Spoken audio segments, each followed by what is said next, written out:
তারেক রহমান সাহেব এসএসএফ এর পান, এটা আমার হয়তো মানে প্রথমে যখন উনি আসছেন এয়ারপোর্টে, আমি ওইটাই ধরে নিছি, যে এর জন্য আমি দুঃখ প্রকাশ করছি যে এটা এই তথ্যটা আমি সঠিকভাবে বলতে পারি নাই।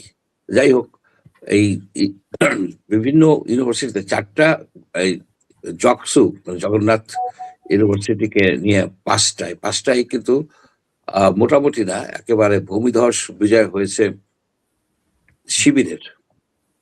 এখন এই বিজয়ের একটাই কারণ আমি বলবো, যে ছাত্ররা, ভোটাররা তাদেরকে ভোট দিয়েছে। এখন পর্যন্ত কেউ কনক্লুসিভলি প্রুফ করতে পারে নাই যে এই ভোটগুলি জালিয়াতি ভোট হয়েছে, এই ভোটগুলি কোয়েশনের মাধ্যমে হয়েছে, কিংবা এই ভোটগুলি তারা ই করছে, মানে প্রলোভিত করে নিছে। এইখানে এ ধরনের কোনো প্রমাণ নাই। যেহেতু প্রমাণ নাই, সেই হেতু আমি মনে করি কি যে এখানে জনগণের মানে ভোটারদের একটা রিফ্লেকশন হয়েছে ছাত্রদের। এই জায়গায় অনেকেই বলে যে ইউনিভার্সিটি ডাকসু চাকসু এই ভোটের কোনো রিলেভেন্স নাই,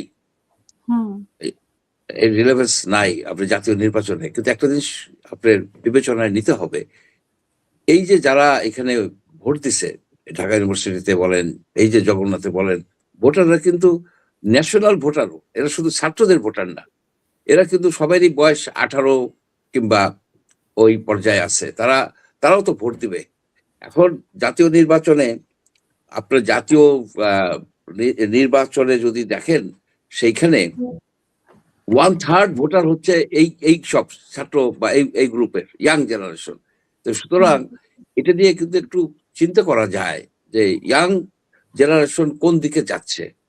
তারা কি সেই ট্র্যাডিশনাল বিএনপি, আওয়ামী লীগ, জাতীয় পার্টি এই ধরনের ইসে আছে, না অনেকে জামাতের দিকে কিংবা অন্য কোনো দলের দিকে ঝুঁকছে? এটা একটু সার্ভের বিষয়। কিন্তু আমি মনে করি কি এটা একটা ইন্ডিকেশন যে জামাতের দিকে লোক এ হচ্ছে এখন। আবার এটাও মানতে হবে যে ইয়াং গ্রুপটা যদি আপনার শিবিরের প্রতি অনুরক্ত থাকে, কিন্তু জাতীয় নির্বাচনে এদের সামান্য সামান্য না হলে একটু সিগনিফিক্যান্ট ইম্প্যাক্ট থাকতে পারে, কারণ সেখানে তো সব বয়সের ভোটারই আসবে। সুতরাং একেবারে ইগনোর করে যাব না, আবার এটাও বলবো না যে 5টা ইউনিভার্সিটিতে তারা জয়যুক্ত হয়েছে বলে 300 সিটেই জয়যুক্ত হবে, এটাও কিন্তু বলা যাবে না। কারণ ন্যাশনাল লেভেলের ভোটের ক্যালকুলেশন, ভোটের প্যাটার্ন অনেক কমপ্লেক্স। সেখানে রিলিজিয়াস ডিভিশন আছে। বাংলাদেশে ধরেন 50টা সিট আছে, যেখানে সনাতন ধর্মাবলম্বী এবং বৌদ্ধ ধর্মাবলম্বী সংখ্যা কমপক্ষে 20%। 20% ভোট কিন্তু একটা ডিসাইডিং ফ্যাক্টর। কিছু কিছু ক্ষেত্রে আছে 50%-এরও উপরে। খুলনা 1 বলেন, আপনার সাতক্ষীরা একটা সিট আছে। সেসব জায়গায় আপনার মাইনরিটি ভোটার আছে। সেটাও তো আপনার চিন্তা করতে হবে। সব মিলে একটা কমপ্লেক্স মোটামুটি প্রেডিকশন করা কঠিন আগামী নির্বাচনের ফলাফল কি হতে পারে।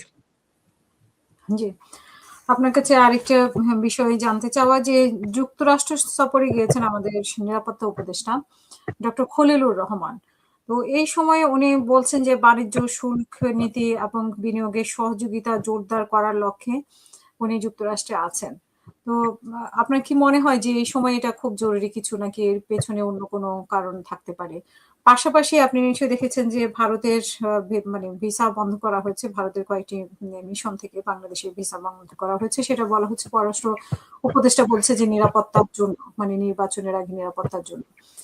সেখানেও বা আপনি কি মনে করেন যে এটা সঠিক সিদ্ধান্ত? অ্যাকচুয়ালি এরা তো ডিপ্লোম্যাট, এই দুজনই কিন্তু ডিপ্লোম্যাটরা সঠিক কথা যেটা বলে তারা সেটা মিন করে না, আর সেটা তারা মিন করে না। When a diplomat says yes, he means maybe. When he says maybe, he means no. When he says no, he is no diplomat. তো এরা হলো এই টাইপের। আপনি দেখেন এই সময় এদের এই গভর্নমেন্টের আয়ু আছে কত, 1 মাস 2 দিন খুব সম্ভব, যদি ইলেকশন হয়। 1 মাস 2 দিনের মধ্যে তার ইনভেস্টমেন্ট জন্য দৌড়দৌড়ি করার তো কোনো মানে নাই। ওইখান থেকে আবার সে আসতেছে, ওইখান থেকে সে আসতেছে আবার কাতারে।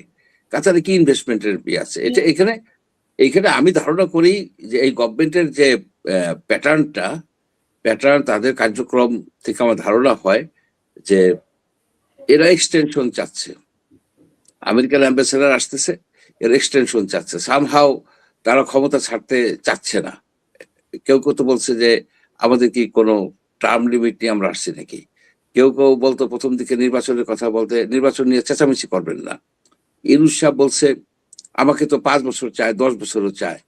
এদের একটা মানে 50 বছরও চায় আর কি, 50 বছর চায়।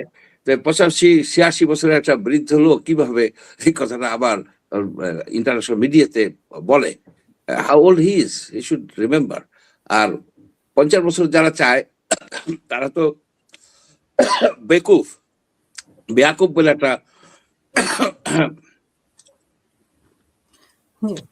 একটা আনইলেক্টেড লোককে 50 বছর যারা ক্ষমতায় রাখতে চায় তারা তো বেয়াকুব। এবং এই বেয়াকুবের কথা উনি কিন্তু ওই আপনার চ্যাটাম হাউসের এসে বলে আসছে, আমি এটা শুনছি। সব মিলাইলে এই দুজনের যে কথা যারা বলছে যে এখানে যে সিকিউরিটির কথা বলছে, আসলে তো বাংলাদেশের যে জিনিসটা হয়েছে যে মুস্তাফিজকে নিয়ে যে ঘটনাটা হয়েছে ওইটা দিয়ে একটা রিপার্কেশন যে, এবং এখানে তাদের রেসপন্সটা কারেক্ট রেসপন্স হয়েছে। মুস্তাফিজকে যখন তারা মুসলমান হওয়ার কারণে নিতে দেয় নাই, মানে বাইর করে দিছে, সে থেকে বাধ্য করছে বিসিসিআই, ওদের যে বোর্ড অফ আপনার ইন্ডিয়ান ক্রিকেট বোর্ড, তার রেসপন্সটা বাংলাদেশ গভর্নমেন্ট যেটা করছে যে লজিক্যাল, অ্যাপ্রোপ্রিয়েট এবং জাতীয় স্বার্থে করছে। এটাকে যদি ক্রিকেটে আমাদের একবার না খেলতে পারি, নাই বা খেললাম, কিছু পয়েন্ট কাটা গেল, কিন্তু সে মুস্তাফিজকে সিকিউরিটি দিতে পারবে না। সেই মুস্তাফিজ সহ আরো 15 জনকে সিকিউরিটি কিভাবে দেবে? আর এটার একটা রিস্ক আছে, কারণ সেখানে যদি কোনো একটা দুর্ঘটনা ঘটে তখন সেটার রিপারকাশন হবে ফার রিচিং। সুতরাং ইট ইজ বেটার তারা বা আইসিসি এই শ্রীলঙ্কায় এটাকে ট্রান্সফার করুক। শ্রীলঙ্কায় তো ম্যাচ হবে, প্রত্যেকদিন শ্রীলঙ্কা একটা করে ম্যাচ হবে। বাংলাদেশে কত 8টা ম্যাচ, সেখানে হইলে অসুবিধা নাই তো, শ্রীলঙ্কা তো কাছে বেনু। এখন যদি আইসিসি তো একটা ইন্ডিয়ান ক্রিকেট কমিটি, আসলে তারা যদি এটাকে না মানে সেই ক্ষেত্রে আমি মনে করি কি উই শুড নট পার্টিসিপেট।